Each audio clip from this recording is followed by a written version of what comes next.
Bienvenue sur Africa 24 dans cette nouvelle édition du QG Weekend. Voici les titres de l'actualité. Renforcement de la coopération bilatérale entre la République démocratique du Congo et la Chine. Les deux États ont signé plusieurs mémorandums d'entente à l'occasion de la visite du président Félix Tshisekedi. Des accords relatifs au développement de l'économie numérique notamment.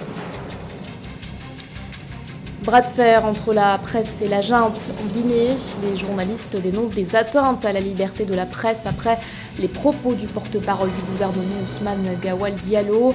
Une marche de protestation est d'ailleurs prévue le 1er juin sur l'ensemble du territoire national.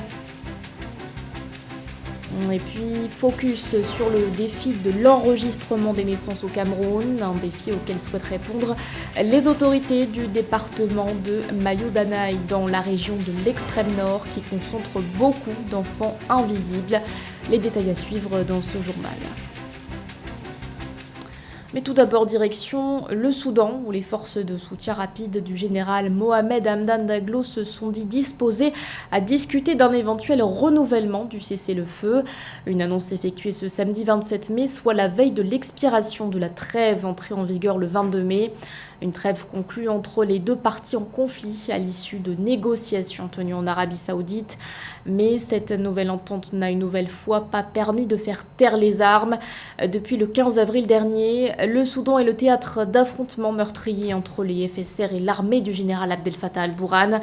Des violences qui ont fait plus d'1 millier de morts et plus d'1 million de déplacés. À ces chiffres s'ajoutent également plus de 300 000 réfugiés selon l'ONU. La République démocratique du Congo renforce son partenariat avec la Chine. C'est dans cette optique que les deux États ont scellé plusieurs accords à l'occasion de la visite du président Félix Tshisekedi.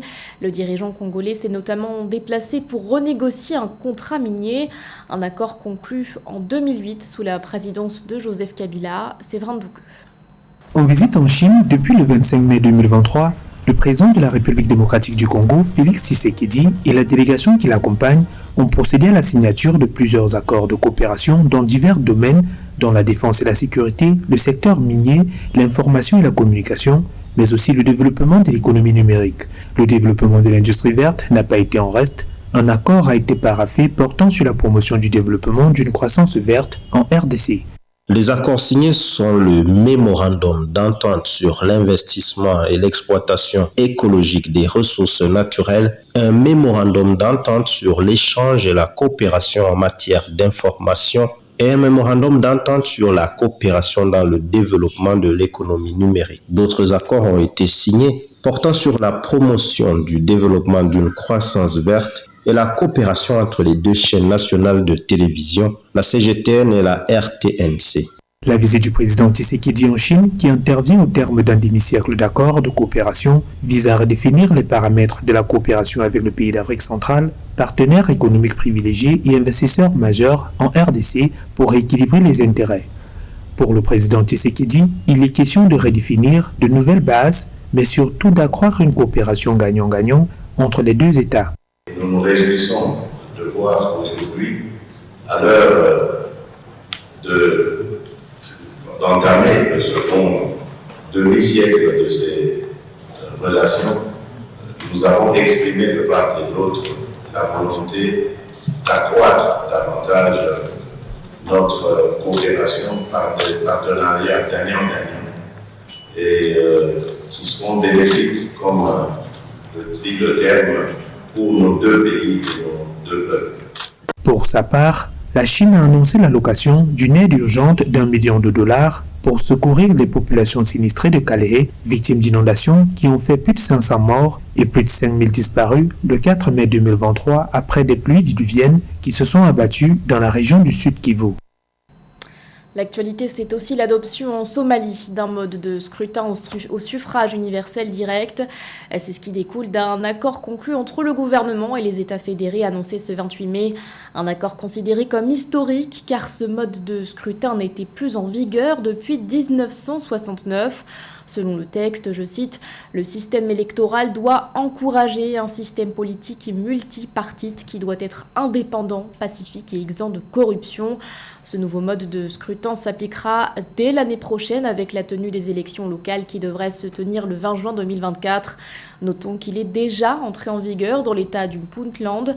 Situé au nord du pays, la région avait organisé des élections locales le jeudi 25 mai. En Guinée, les journalistes haussent le ton contre les autorités de transition. Leur cri de colère, des difficultés au blocage d'accès à des sites d'information ou des réseaux sociaux, entre autres. Un mécontentement alimenté aussi par les propos du porte-parole du gouvernement Ousmane Gawal Diallo. Le ministre des Postes, des Télécommunications et de l'Économie numérique avait menacé de fermeture, je cite, « tout média tenant des propos de nature à saper l'unité nationale ». Reportage de notre correspondant à Conakry, Mamadou Mouktar Souari. En Guinée, suite aux propos du ministre Ousmane Gawal Diallo, porte-parole du gouvernement et ministre des Postes, des Télécommunications et de l'Économie numérique, qui a menacé de fermer tout média ne respectant pas les exigences du gouvernement de la transition, la presse a décidé de marquer son mécontentement. Aux propos du ministre s'ajoute aussi le démantèlement des émetteurs du groupe de presse Afrique Vision et le brouillage des ondes de radio, FIM FM et Joma, situation jugée inadmissible par les journalistes guinéens. Il s'agit d'atteinte à la liberté de la presse et nous n'allons pas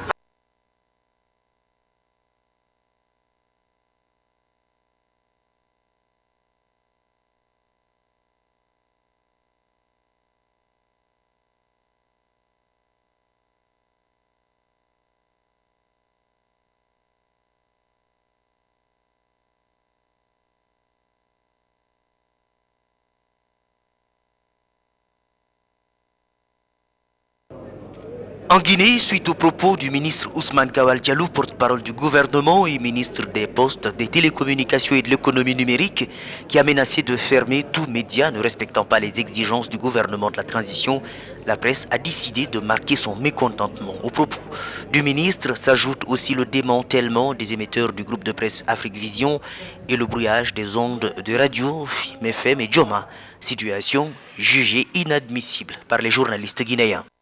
Il s'agit d'atteinte à la liberté de la presse et nous n'allons pas en rester là. Nous allons nous battre comme M. Aboubakar l'a si bien dit. Nous allons nous battre, nous serons dans les rues pour vraiment dénoncer cela, que cela s'arrête. L'heure est grave, comme il a dit. En fait, nous sommes face à la menace de la liberté d'expression. C'est un des droits de l'homme. Voilà, c'est au-delà même de la liberté de la presse. Il s'agit de cela. Donc il faut qu'on se lève. En effet, jeudi 18 mai, le ministre Ousmane Gawal Diallo annonçait que les autorités feraient fermer tout média qui contribuerait à saper l'unité nationale. Une mesure rapidement mise à exécution. Première victime, le groupe Afrique Vision. Cette journaliste reporter qui a vu les émetteurs de son média arrachés nous raconte comment elle vit cet épisode difficile pour les médias guinéens. Vu la conjoncture, ils ont fermé, ils ont pris nos équipements, donc pratiquement nous sommes au chômage. Et nous ne travaillons pas actuellement.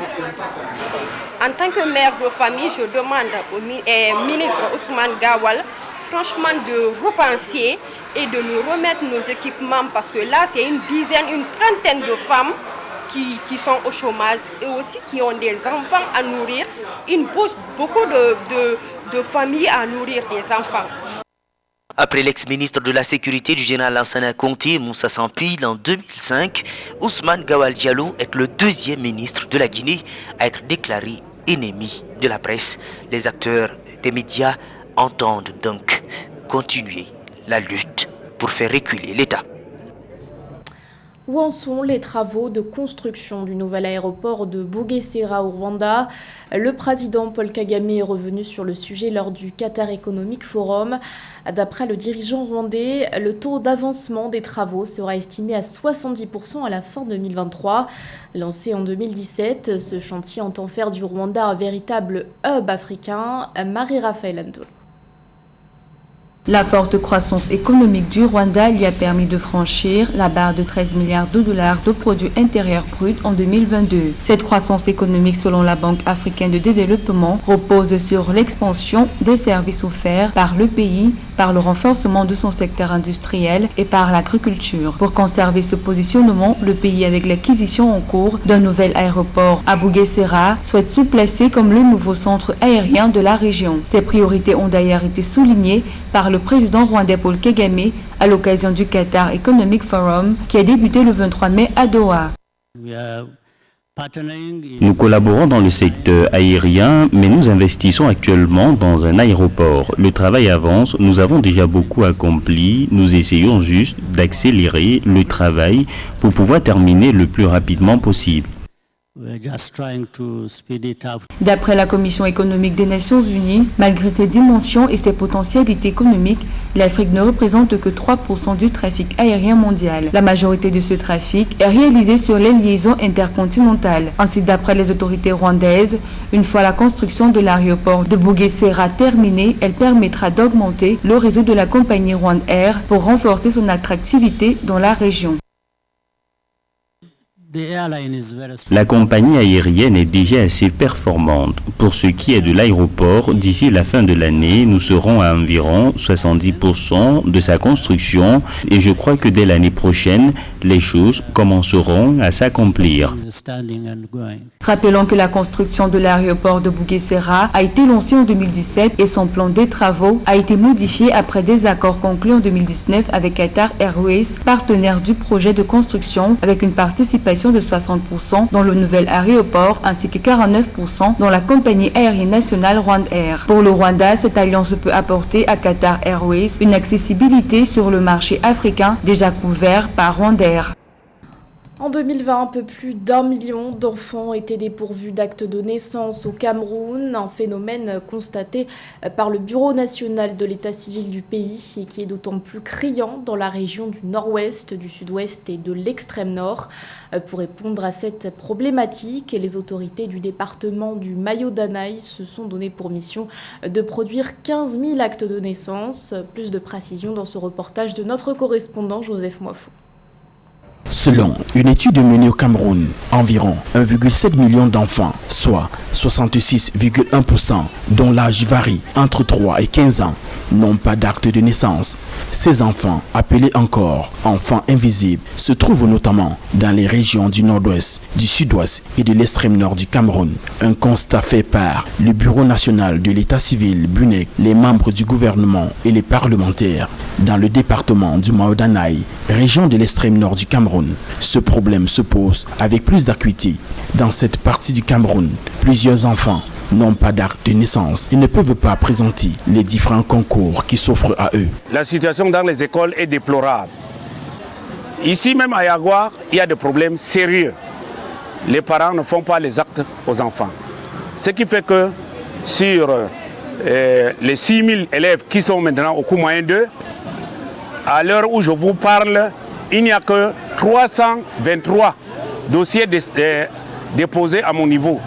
Et pour lutter contre ce phénomène, les élites du département du Mayo-Danaï ont lancé une opération de production d'actes de naissance aux enfants qui n'en ont pas. 15 000 actes de naissance, c'est le défi que les élites de ce département se sont donné. L'opération a pour objectif principal la délivrance gratuite des actes de naissance aux enfants qui en sont dépourvus dans les 11 arrondissements que compte le département du Mayo-Danaï au cours des 3 prochaines années. À ce jour, nous avons mobilisé 6 818 000 pour 4 556 actes déjà faits au niveau du comité technique. Mais nous pensions qu'avec les jours qui suivent, nous allons arriver à l'établissement parce que la demande est tellement haute. Nous sommes à 15 000 demandes. D'après une étude conjointe menée par l'UNICEF et le Bureau national de l'état civil pour le compte de l'année scolaire 2018-2019, 40 000 enfants dans la région de l'extrême nord ont eu du mal à présenter leur certificat d'études primaires pour défaut d'acte de naissance. Parmi les déterminants à l'origine de ce problème, et hormis la guerre contre Boko Haram, les barrières culturelles, l'absence de simplification du système d'enregistrement et de reconstitution, les naissances au mariage, d'autres raisons sont également évoquées. Beaucoup d'enfants manque d'acte de naissance. Et ceci s'explique. Parfois, c'est les parents qui ignorent de l'intérêt vraiment de ce document. Et il y a également la pauvreté, si on peut le dire ainsi, qui ne permet pas à certains parents de faire établir les actes à leurs enfants. Et là, c'est parce qu'ils ne sont pas informés. Du côté des pouvoirs publics, des dispositions ont été prises dans le but d'encourager les femmes enceintes au Cameroun à donner naissance dans des centres de santé et à établir ce premier document dès la naissance de l'enfant. En Tunisie, l'équipe féminine de football se reconstruit après avoir été privée des demi-finales de la CAN 2022. Un travail d'arrache-pied mené par les acteurs de ce secteur qui vont dénicher des talents en dehors des frontières. Sur cette liste figure notamment l'attaquante Leila Maknoun, née et formée à Paris. Un sujet de José Douglas. Leila Maknoun est une joueuse internationale tunisienne et comme certaines sélectionnées, elle est née à Paris où elle a été formée et a joué dans plusieurs clubs. En raison de sa taille, 1m76, certains la voyaient défenseuse et évoluer dans l'axe, mais c'est une vraie attaquante. Au Paris Saint-Germain, j'ai fait 2 ans. De là, je suis allée à Guingamp en D1. Et après une grosse blessure, j'ai arrêté 1 an le football et j'ai voulu reprendre en D2 dans quelques clubs, comme Rouen, Aurillac, ici les Moulineaux. Et cette année, donc le RC Saint-Denis qui m'a contacté. Et d'ailleurs, je suis très heureuse d'être ici, puisque c'est un très très bon club avec un très bon coach. La Tunisie qui forme son ossature autour des joueuses comme Mariem Ouij, attaquante de Gaziantepspor en Turquie, Sabrine Elouzi, ancienne joueuse de l'Excelsior Rotterdam, évolue au club de Feyenoord aux Pays-Bas. Ella Kabashi, ex de Soyo, et elle joue à ici les Moulineaux.